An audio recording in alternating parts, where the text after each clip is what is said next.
नमस्ते सभी लोग को। आज हम लोग अनिल ईरानी का साथ में हैं। अभी इलेक्शन भी नज़दीक आ रहे हैं, उनका बैकग्राउंड का बारे में थोड़ा तो इन्फॉर्मेशन मिलेगा करके। नमस्ते सर। नमस्ते मैडम। आज तो इलेक्शन का अलावा आपका लाइफ स्टाइल का बारे में हम लोग जानना चाहते हैं। सर्वप्रथम नमस्कार। और मैं आपकी चैनल के माध्यम से सभी शहरवासियों को नम्र निवेदन करना चाहता हूं। तो आने वाले 15 जनवरी के दिन मीरा भाईंदर महानगर पालिका के जो स्थानिक चुनाव है उसके अंदर भारतीय जनता पार्टी ने मुझे अधिकृत उम्मीदवार घोषित किया है। मैं हमारे शीर्ष नेतृत्व नरेंद्र मोदी जी, महाराष्ट्र के मुख्यमंत्री देवेंद्र फडणवीस जी, हमारे प्रदेश अध्यक्ष माननीय रविंद्र चौहान साहब और हमारे यहाँ के स्थानिक आमदार नरेंद्र मेहता जी और जिलाध्यक्ष दिलीप जैन का मैं तहे दिल से शुक्रिया अदा करता हूँ कि फिर से उन लोगों ने मुझ पर विश्वास जता के मुझे वापस इस प्रभाग नंबर 21 की जनता की सेवा करने का जो मौका दिया है, तो मैं पूरी तरीके से उसको भी आश्वस्त करना चाहता हूँ कि आने वाले समय के अंदर मैं इन लोगों को न्याय दूंगा और उसकी संपूर्ण जो कार्य है वो करके दिखाऊंगा। तो अभी इलेक्शन में 3 साल से काम कर रहे हैं, ये आप बीजेपी में आने के लिए, नहीं पॉलिटिक्स में आने के लिए आप क्यों सोचा था? ऐसा था मैडम कि मैं 3 साल से नहीं, ये हमारा सन 2000 से ये सिलसिला जारी है मीरा भाईंदर के अंदर। मैं जब भी यूथ में था तभी मुझे यूथ का वार्ड का अध्यक्ष बनाया गया था पार्टी ने। तब से लेकर लगातार 25 साल से मैं सामाजिक कार्य और सोशल जो वर्क है वो करता हूँ। उसको देखते हुए पार्टी ने हर हमेशा मुझे कुछ न कुछ जिम्मेदारी दी और वो जिम्मेदारी को पूरा करने की मैंने कोशिश की। तो दिन ब दिन ऐसा होता गया कि सन 2012 का जब समय आया तभी मेरे धर्मपत्नी है रेखा वीरानी जी, उसको यहाँ महानगर पालिका से टिकट मिला और उन लोग वापस यहाँ पे चुन के आए।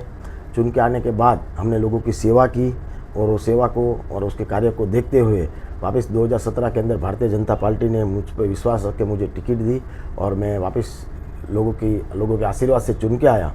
और 17 से लेकर अभी तक लगातार मैं यहाँ पे प्रभाग नंबर 21 की जनता की सेवा कर रहा हूँ और मुझे भी पूरा विश्वास है जनता के ऊपर कि मेरे किए गए कार्यों के ऊपर वो फिर से मुझे आशीर्वाद देंगे और अभी आने वाले 15 जनवरी को वापस आशीर्वाद देंगे और कमल खिलाएंगे। ओके, तो अभी आप तो पोस्ट में है, उससे पहले आपने क्या काम किया था? पार्टी का दायित्व तो मेरे पास था ही हमेशा। कुछ न कुछ संगठन का जो हमारा रहता है, एक नगर सेवक वो एक अलग चीज़ रहता है, पार्टी का एक संगठन चीज़ जो है अलग रहता है। तो मैं संगठन के हिसाब से बहुत सारे कार्य किए थे। 2017 से 22 में ऑलरेडी नगर सेवक था यहाँ पे और 3 साल से हमारी जो टर्म्स थी वो महानगर पालिका का इलेक्शन थोड़ा डिले होने की वजह से हमने संगठन के माध्यम से काम किया और मैं एक्स कॉरपोरेटर होने की वजह से महानगर पालिका के माध्यम से इस प्रभाग की जनता की सेवा करने की कोशिश की। जैसे आप बता रहे हैं कि मैं पॉलिटिक्स में आने से पहले क्या करता था, तो मेरा व्यवसाय था, मैं डायमंड में काम करता था, मेरा कंस्ट्रक्शन का भी काम था, वो भी मैं करता था। साथ साथ में हमारे मीरा रोड के अंदर बाबा सीताराम मंदिर है, वहाँ का मैं अध्यक्ष होने के नाते सामाजिक और सोशल वर्क भी करता हूँ। बहुत सारी जगहों पे अनाथ आश्रम हो, वृद्धाश्रम हो, वहाँ हम लोग ने हमारे माध्यम से, मंदिर के माध्यम से बहुत सारा सद्कार्य करने का कोशिश किया। उसके बाद में हमने मेरा एक एम था मैडम कि मैं आने वाले मेरे जीवन के अंदर कुछ ऐसा करूँ कि जिसकी वजह से मुझे कुछ खुशी मिले, ब्लेसिंग मिले, आशीर्वाद मिले। तो हमने यहाँ पे जो भी नीडेड और अनाथ जो लड़की है उन लोग का शादी करने का मैंने एक सोचा था। तो लगातार 9 साल से मैं यहाँ पे मीरा रोड के अंदर जितनी भी ऐसी जो माँ बहन बेटी है जिसको किसी का आधार नहीं है, किसी के पिता नहीं है, किसी के माता नहीं है, किसी के भाई नहीं है, ऐसी लड़की लोगों को ढूंढ के हम एक सामूहिक विवाह का आयोजन करते हैं बाबा सीताराम संस्था के माध्यम से। और वही है जो बहनें हैं उसने मुझे आशीर्वाद दिया है, तो लगातार हर बार हम यहाँ से चुन के आते हैं। यानी पोस्ट में आने के बाद में सब लोग ये हेल्पिंग नेचर ऐड होता है। आप ऐसा बोलते हैं ना, कॉलेज का टाइम पे, स्कूल का टाइम पे भी किसी लोग को आदत रहती है किसी को मदद करना, हेल्प करना, आपको भी ऐसे था? मैं ABVP का सदस्य था, अखिल भारतीय विश्व हिंदू परिषद का और विद्यार्थी परिषद का, सॉरी। तो कैसा था कि तभी से लेके हम ये सोशलाइज में थोड़ा थोड़ा मेरा इंटरेस्ट था। वो करते करते मेरे वर्क को देखते देखते और मेरे भी ग्रुप वाले ने बोला कि भाई ये सोशल अच्छे से कर रहा है, लोगों को हेल्प कर रहे हैं, तो वो पार्टी के लीडर को ध्यान में आया और मुझे अप्रोच किया पार्टी ने कि भाई आप इतना अच्छा कार्य कर रहे हो, तो एक राजनीतिक पार्टी से जुड़ के आप कार्य करेंगे तो और उसको गति दे पाएंगे आप। तो फिर मैंने बोला कि चलो, हमारे भी वरिष्ठ बोल रहे हैं, यहाँ के जो हमारे लोकल लीडर थे वो बोल रहे थे, तो फिर मैंने वो पार्टी ज्वाइन करके समाजकरण 80% और 20% राजकारण के हिसाब से लोगों की सेवा करने की शुरुआत की। ओके, से काम किया, क्या क्या इम्प्रूवमेंट आया? मैं 2017 से नगर सेवक हूँ। आज 25 मतलब लगातार 8 साल हो गया मैं नगर सेवक था। उससे पहले मेरे धर्मपत्नी थी रेखा वीरानी जी, वो 12 से लेके 17 तक थे। तो लगातार 12 साल से तो हम महानगर पालिका के सदस्य के रूप में काम कर रहे हैं। तो आपको बताते हुए खुशी हो रहा है कि मैं 2007 से पूनम सागर के अंदर हैप्पी होम कॉम्प्लेक्स में अंदर मैंने जनसंपर्क कार्यालय का शुरुआत किया। तो 2007 से लेके 25 तक, या अभी 26 चालू है, समझ के चलिए। तो ये 18 साल से मैं इस प्रभाग की सेवा कर रहा हूँ। इस प्रभाग में मेरा कार्यालय है, मेरा 365 दिन मेरा कार्यालय यहाँ पे ओपन रहता है। और मेरे जो ऑफिस के जितने भी स्टाफ हैं वो सभी इतने सॉफ्ट है कि कोई मैं हूँ नहीं हूँ, किसी भी लोग और कौन सी भी जाति धर्म के लोग इधर आते हैं तो उनका यहाँ से काम होता है। अभी 18 साल एक लाइफ का बहुत बड़ा पार्ट होता है। 18 साल से एक ही जगह पे, एक ही स्थान पे, एक ही एरिया के अंदर अगर जनसंपर्क कार्यालय रखना है तो ये लोगों में जानकारी है कि भाई आज मेरा ये भी एक नसीब है कि कोई भी लोग बोलते हैं कि भाई आप कहाँ पे रहते हो, तो बोलते हैं अनिल वीरानी का जो ऑफिस है ना उसके सामने। तो ये मैं खुश नसीब हूँ कि मेरे आज ऑफिस का, मेरा जो जनसंपर्क कार्यालय है वो लैंडमार्क हो गया है। आज समझ के चलिए कि कोई 5 साल का बच्चा था, कोई 10 साल का बच्चा था, आज मेरे सामने वो बड़ा हुआ है। तो आज उन लोगों के नज़र में मेरा कार्यालय और मैं ऐसा है कि वो बच्चे आज 18 साल के ऊपर हुए, कोई 22 साल का हुआ, आज फर्स्ट टाइम कहीं बच्चे लोग मतदान करने वाले हैं, इतना उसमें एक्साइटमेंट है कि इतने खुशी है उन लोगों में कि भाई हम वीरानी अंकल को वोट देंगे। क्यों? क्योंकि उसने मेरा वोटिंग में नाम दर्ज करवाया, मुझे स्कूल के लिए हेल्प किया, मुझे एडमिशन के लिए हेल्प किया, मुझे पुलिस स्टेशन के लिए हेल्प किया। आए दिन 18 साल एक जो लाइफ का मैंने सोशल वर्क में दिया हुआ है तो उसका कुछ न कुछ अच्छा पॉजिटिव रिजल्ट मुझे मिलेगा, ये मेरा आत्मविश्वास है। ओके, तो आप क्यों बीजेपी को ही क्यों चॉइस की? यानी अनदर पार्टी भी है, बहुत पार्टी है। ऐसा है कि मैडम मैं शुरुआत के टाइम पे मैं कांग्रेस पार्टी में ही था। ओके। कांग्रेस पार्टी में भी हम नगर सेवक के रूप में हमारे परिवार से चुन के आए थे। हमको पार्टी सेकेंडरी होता है, पहले एक इंसानियत होनी चाहिए। और ये स्थानिक स्तर का इलेक्शन रहता है। स्थानिक स्तर पे क्या होता है, पार्टी के साथ साथ में उसका व्यक्तित्व क्या है वो भी इम्पोर्टेंट होता है कि इजी अवेलेबल हमारा जनप्रतिनिधि होना चाहिए। हमारी छोटी छोटी बात है वो सुनना चाहिए। हमारा छोटा जो भी काम हो या बड़ा काम हो करना चाहिए। हम जब भी चाहे तब वो मिलना चाहिए। क्या होता है, छोटी छोटी चीज़ में किसी का राशन कार्ड का काम है, आयुष्मान का कार्ड काम है, महात्मा ज्योतिबा फुले का काम है, किसी का एडमिशन नहीं हो रहा है तो उसके साथ में जाके रिक्वेस्ट करना है, कुछ रेकमेंड लेटर देना है, किसी को जॉब के लिए देना है, कोई पुलिस स्टेशन का काम हो, कोई पीसी का काम हो, कोई पासपोर्ट का काम हो, हर जगह पे कहीं ना कहीं प्रतिनिधि लोगों का काम लगता है, मदद लगती है। तो वो पार्टी सेकेंडरी हो जाती है, पहले इंसान का व्यक्तित्व क्या है वो लोग देखते हैं। तो मुझे अब पूरा भरोसा है मेरे प्रभाग नंबर 21 की जनता के ऊपर कि मैंने लगातार 18 साल पूनम सागर के अंदर जनसंपर्क कार्यालय करके लोगों की सेवा की है।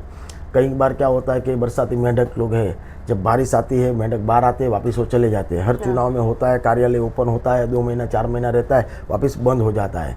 हम नगर सेवक थे और नहीं भी थे और आगे भी हम कार्यकर्ता के रूप में काम किए थे। 18 साल लगातार हमने जनसंपर्क करके कार्यालय का शुरुआत करके लोगों की सेवा की है। तो रातों रात रोड बनाए, वो ऐसे ही काम और क्या क्या किया? पहले तो मेरा नेचर रहा है मैडम कि अगर कोई भी प्रभाग का हो, शहर का हो या मुझे कहाँ का भी हो, अगर किसी ने मुझे कॉल किया है, समझ के चलिए कि मैं कॉल उठा नहीं पा रहा हूँ, किधर मीटिंग में हूँ, किधर बिजी हूँ, तो मैं उसको कॉल बैक करता हूँ। वो मेरी फितरत है और ये मेरा जो ये स्वभाव है ये लोगों को पसंद आता है कि अगर अनिल वीरानी ने समय पे फ़ोन नहीं उठाया, समझ के चलिए कुछ बिजी होने की वजह से, तो 1 घंटे बाद 2 घंटे बाद ज़रूर से मेरा कॉल बैक उसको आता है। ये मेरा प्लस पॉइंट है। प्लस पॉइंट इसकी वजह से है कि सामने वाले पर्सन ने अगर मुझे कुछ कॉल किया है तो कुछ तो रीज़न रहेगा। और कोई भी आदमी का अगर कॉल करता है तो एक उम्मीद से करता है, एक भरोसा से करता है कि भाई अनिल वीरानी को मैं कॉल करूँगा तो मेरा कुछ न कुछ ये जो समस्या उसका निवारण आएगा। इसके लिए मुझे एक बात की खुशी है। दूसरा ये है कि मैं आज तक 18 साल से कार्यालय का शुरुआत किया, 12 साल से हम लोग नगर सेवक है। तो मैं कभी सोसाइटी को ऐसा नहीं बोला कि भाई आपको काम है तो मेरी ऑफिस पे आओ, या 3 दिन बाद मिलूँगा, 4 दिन बाद मिलूँगा, ऐसा नहीं मैंने कभी उसको आंसर दिया है। आपको क्या काम है, आप मुझे बुलाए, मैं आपके कॉम्प्लेक्स में आता हूँ, आपके घर पे आता हूँ, आपके सोसाइटी के अंदर आता हूँ। क्योंकि जब मैं वोट मांगने के लिए आपके पास आता हूँ तो मैं आपका काम करने के लिए भी आपके घर पे आके आपका काम करके जाऊँ, ये मेरा नेचर रहा है। और वो लोगों को पसंद आया है कि भाई अनिल वीरानी जी को कभी हमने फ़ोन किया तो तुरंत हमारे कॉम्प्लेक्स में आते हैं और हमारी जो समस्या है उसको समाधान करने की कोशिश करते हैं। आप पॉलिटिशियन में आते टाइम पे ऐसा लगता था ये काम होना चाहिए, काम किया है मैं करके सुकून हुआ, कौन सा काम है? सुकून तो ये होता है मैडम कि कभी कभी क्या होता है कि अप्रैल मई के अंदर जब स्कूल के बच्चे लोगों का जब रिजल्ट आता है उसके बाद में 1 महीना ऐसा पेरेंट्स और बच्चे लोग को ऐसा ये एडमिशन प्रोसेस में बहुत एक तो लेंदी प्रोसेस रहता है, दूसरा एक टेंशन भी रहता है कि मेरे बच्चे को अच्छी सारी स्कूल कॉलेज मिले, अच्छी जगह पे एडमिशन मिले। कई बार क्या होता है कि परसेंटेज कम होने की वजह से जो उसकी चॉइस है स्कूल कॉलेज की उसमें उसको एडमिशन नहीं मिलता है। तो हम जब भी उसको जाके रिक्वेस्ट करते हैं, कुछ उसका सॉल्यूशन निकालते हैं, तब वो जो पेरेंट्स के चेहरे पे खुशी देखते हैं ना, वो सबसे बड़ा मुझे आनंद आता है। यानी हम लोग बोलते हैं विद्यादान बहुत बड़ा है करके। यस, जो विद्यादान तो हम विद्या तो दे नहीं सकते हैं क्योंकि मैं कोई टीचर तो हूँ नहीं, बट कैसा होता है कि मैं एक माध्यम बनता हूँ, बराबर, मैं एक जरिया बनता हूँ कि मेरे माध्यम से कुछ होता है, किसी को कुछ मेडिकल हेल्प की ज़रूरत है, समझ के चलिए। तो क्या होता है कि हम किसी को अगर हेल्प कर दिया ना तो वो तकलीफ़ हमसे दूर हो जाती है कि किसी के दुख के अंदर हम सहभागी हो गए और वो उसका काम बन जाता है, तो जो हमको ब्लेसिंग देते, आशीर्वाद देते, उससे हमको बहुत एनर्जी मिलती है। कभी कभी क्या होता है कि बच्चे लोगों को पूरा नॉलेज नहीं होने की वजह से स्कूल में एडमिशन के लिए जाते हैं, सुबह में लाइन पे लगाते हैं और जब वहाँ पे विंडो के ऊपर उसके फॉर्म सबमिशन करते हैं तभी कुछ डॉक्यूमेंट्स इनकम्प्लीट रह जाता है, कभी अटेस्टेड नहीं होता है। तो इन लोग को वो टाइम पीरियड में बहुत वो लोग कन्फ्यूज हो जाते हैं। तो मैंने कई बार देखा है कि यहाँ से लेके मैं स्कूल में जाके उन लोगों को हेल्प किया हूँ। वो कभी रात को 1 बजे भी बोले कि भाई अटेस्टेज करना है, कि मेरा कल मॉर्निंग में 7 बजे का इंटरव्यू है या मेरा 7 बजे एडमिशन है, पेपर मुझे चाहिए। तो हमने कभी दिन और रात नहीं देखा और हमने आके हमारा जो ऑफिस है उसको ओपन करके रात को 1 बजे हो, 2 बजे हो या कितने भी बजे हो आके उन लोगों को काम करके दिया है। और जब काम करके देने के बाद उसका काम परिपूर्ण होता है, फिर उसके बाद में या हम उसके वहाँ जाते हैं कभी कुछ काम की वजह से, या वो हमारे वहाँ आते हैं तो वो बात को जब याद करते हैं। अभी रिसेंटली मैं डोर टू डोर कैंपेनिंग में गया था, तो एक फैमिली के पास गया, मैंने रिक्वेस्ट की उसको कि भाई ऐसा ऐसा 15 जनवरी के दिन चुनाव है, मैं भारतीय जनता पार्टी का उम्मीदवार हूँ, आप मुझे सपोर्ट करिए, मुझे विजयी बनाइए।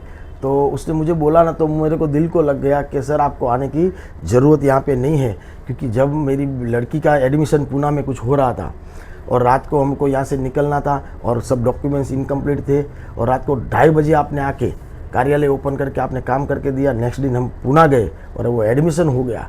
तो आज मेरी लड़की डॉक्टर है, तो आपकी बदौलत बनी।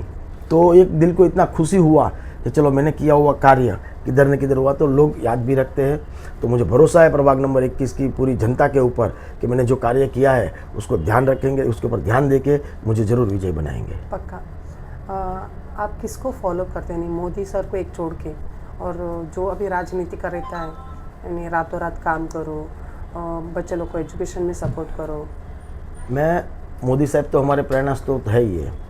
मैं पटेल कम्युनिटी से आता हूँ, तो क्योंकि मोदी साहब को सब लोग तो फैन है, उनको तो सब लोग फॉलो करते हैं। सही बात उनका अलावा यस, सही बात है। मैं एक पटेल कम्युनिटी से आता हूँ। मैं गुजरात मेरी जन्मभूमि है तो मैं गुजरात को भी वंदन करता हूँ। महाराष्ट्र मेरी कर्मभूमि है तो महाराष्ट्र को भी वंदन करता हूँ। पर मैं जो कम्युनिटी से आ रहा हूँ उसके लोह पुरुष सरदार वल्लभ भाई पटेल के हम वंशज हैं। मेरा भी एक सपना था मैडम कि हमारे वहाँ भी सरदार वल्लभ भाई पटेल का एक स्टेचू का निर्माण हो कि हम उसको हर रोज़ देखें और हमारे में भी एक एनर्जी बूस्ट हो। तो एक यूनिटी बनाने के लिए हमने हमारे जो यहाँ के विधायक है नरेंद्र मेहता जी, उसको मैंने रिक्वेस्ट किया, पत्र व्यवहार किया कि सर सब जगह पे महापुरुष लोगों का जो स्टेचू का निर्माण हो रहा है, तो हमारे यहाँ पे पूनम सागर के में स्थित जोगस पार्क है, बहुत बड़ा पार्क है जो मीरा भाईंदर के अंदर सबसे बड़ा पार्क है, उसके अंदर हम एक सरदार वल्लभ भाई पटेल की प्रतिमा का एक अनावरण करेंगे। तो उसने भी मेरी बातों को रखा। फिर उसने जो भी लीगल प्रोसेस से जाके वो हमने यहाँ पे सरदार वल्लभ भाई पटेल का 16 फुट का एक प्रतिमा का यहाँ पे अनावरण किया। और आज जितने भी लोग सुबह मॉर्निंग वॉक में जाते हैं, इवनिंग में जाते हैं, तो सरदार वल्लभ भाई पटेल जी का जो प्रतिमा देख के उस लोगों में भी एक एनर्जी बूस्ट होता है। तो ये सब कार्य से जो मैं प्रभावित होता हूँ वो है हमारे शहर के आमदार नरेंद्र मेहता जी। रात को 1 बजे हो, 2 बजे हो, जब भी वो सोते हैं तो सुबह 8 बजे उसका कॉल आता है। जब हम 8 बजे सोए रहेंगे तो वो फ्रेश होकर रेडी होकर जाते हैं। उसके जितनी एनर्जी में मीरा भाईंदर शहर में किसका नहीं देखा हो, इवन हमारे में भी नहीं है। क्या होता है कि हम प्रभाग देखते हैं और पूरा वो शहर देखते हैं, और उसका जो माइंड है उसके अंदर पूरे मीरा भाईंदर की ज्योग्राफी है, कौन से एरिया कहाँ पे आता है, कौन सा बिल्डिंग कहाँ पे है। अभी आज लोग पड़ोसी का कभी नाम भूल जाते हैं। ये तो इतने सारे 10-15 लाख का पॉपुलेशन के अंदर हर इंसान का उसको नाम ध्यान में है, एरिया ध्यान में है, और काम करने का जो उसका मैडम तरीका है ना, जगह पे कोई पब्लिक गया, कोई कार्यकर्ता गया, कोई नगर सेवक गया, सर ये चीज़ का समस्या है, तो जगह पे वो फ़ोन करते हैं, कोशिश करते हैं जगह पे वो निवारण लाने का। तो मैं उससे एक इम्प्रेस होके मैं भी सोचा कि चलो नरेंद्र मेहता जी के जो कार्य है उसको देख के मैं भी लोगों को वही मेरे प्रभाग के लिए करता हूँ कि भाई मैं खुद आपके साथ में आऊँ या जगह पे काम करने की कोशिश दूँ। तो मैं उससे इम्प्रेस हुआ हूँ नरेंद्र मेहता जी से। और यानी ऐसा बोलने चाहते तो लीडर प्रॉपर रहेगा तो सब लोग अच्छे से काम 100% मैडम, क्योंकि क्या होता है कि लीडर ही गाइडलाइंस देता है ना कि आपको ये तरीके से काम करना, वो तरीके से काम करना। वो जो काम करते हैं पूरे शहर का, तो हम वो देख के हमारे प्रभाग के अंदर इम्प्लीमेंटेशन करते हैं। तो लीडर सही रहेगा तो सभी कार्यकर्ता हो या कोई भी चीज़, हर कोई क्षेत्र के अंदर लीडर बराबर रहेगा। कोई कंपनी हो, कंपनी का कोई लीडर हो, समझ के चलिए, तो कंपनी ग्रो करती है। वैसे ही हमारा जो पार्टी है, पार्टी का हमारा लोकल जो लीडर है नरेंद्र मेहता जी, अगर हम समझ के चलो कि देवेंद्र फडणवीस जी हमारे लीडर है महाराष्ट्र के लिए, तो आज महाराष्ट्र कितनी गति पे काम कर रहा है, कितना विकास की गति पे काम कर रहा है। पूरे देश में नरेंद्र मोदी जी लीडर है, तो इस हिसाब से पूरे भारत का विकास हो रहा है। तो लीडर सही होना चाहिए और दूरदर्शी होना चाहिए। तो हमारे नरेंद्र मेहता जी दूरदर्शी नेतृत्व वाले नेता है, तो मैं उसके माध्यम से प्रभाग 21 की जनता की सेवा कर रहा हूँ। ओके, ऐसे ही आप काम करते रहो और हम लोग को और भी मदद करते रहो। बस ऐसे आपका सहयोग बना रहे सभी लोगों का, हम और अच्छे आगे काम करते रहे। धन्यवाद।